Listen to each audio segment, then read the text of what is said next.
La mondialisation actuelle est le résultat d'un long phénomène de mise en relation des différentes parties du monde. Son accélération s'accompagne d'une urbanisation intense. Ainsi, qu'on soit asiatique, africain, océanien, américain ou européen, pour plus de 50% d'entre nous, la vie ressemble à ça. Aujourd'hui, plus de la moitié de l'humanité habite en ville. Mais comment ces deux phénomènes d'urbanisation et de mondialisation bouleversent-ils l'organisation des villes? Alors, installez-vous confortablement et plongeons sans plus attendre dans le monde trépidant des villes dans un monde mondialisé. Si le taux d'urbanisation est traditionnellement plus élevé dans les pays du Nord, la croissance urbaine est aujourd'hui bien plus rapide dans les pays du Sud, à l'image de Nairobi, passant de 200 000 habitants en 1950 à presque 4 millions d'habitants en 2020. L'exode rural des habitants des campagnes, attirés par les emplois, a également contribué à l'explosion démographique de Shanghai.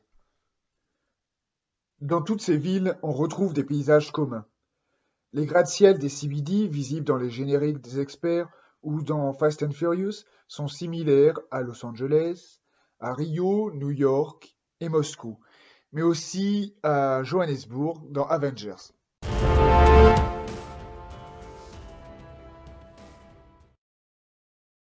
Les centres des villes anciennes, quant à eux, sont souvent très denses, avec des monuments historiques à l'image de l'Arc de Triomphe et de la Tour Eiffel à Paris, filmés dans Mission Impossible.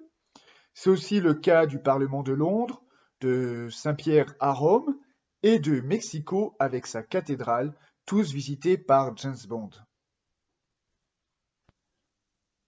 Plus on s'éloigne du centre, moins les densités sont élevées, à l'image des banlieues pavillonnaires. On peut observer ces différences dans le jeu GTA, avec la ville de Liberty City fortement inspirée de New York. Le centre est constitué d'immeubles de bureaux, de magasins et de centres financiers à l'image des bourses de Wall Street et du Nasdaq. C'est aussi un centre culturel avec les comédies de Broadway, les musées et l'université de Columbia. Les minorités sont souvent installées dans des quartiers plus excentrés, tels le Bronx, un quartier pauvre situé à proximité de la presqu'île de Manhattan. Si vous cherchez la proximité avec le centre, mais un coût de l'immobilier plus abordable, j'ai ce qu'il vous faut.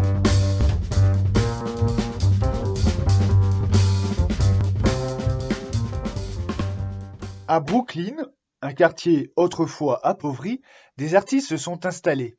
On y assiste à un processus de gentrification avec des immeubles rénovés qui attirent des populations de plus en plus aisées. Les classes moyennes résident souvent dans des lotissements pavillonnaires en banlieue. Mais si vous êtes riche et que vous cherchez un bon appart, vous pouvez aussi habiter dans des quartiers fermés appelés gated communities. Au-delà, la ville continue à s'étendre dans des espaces ruraux.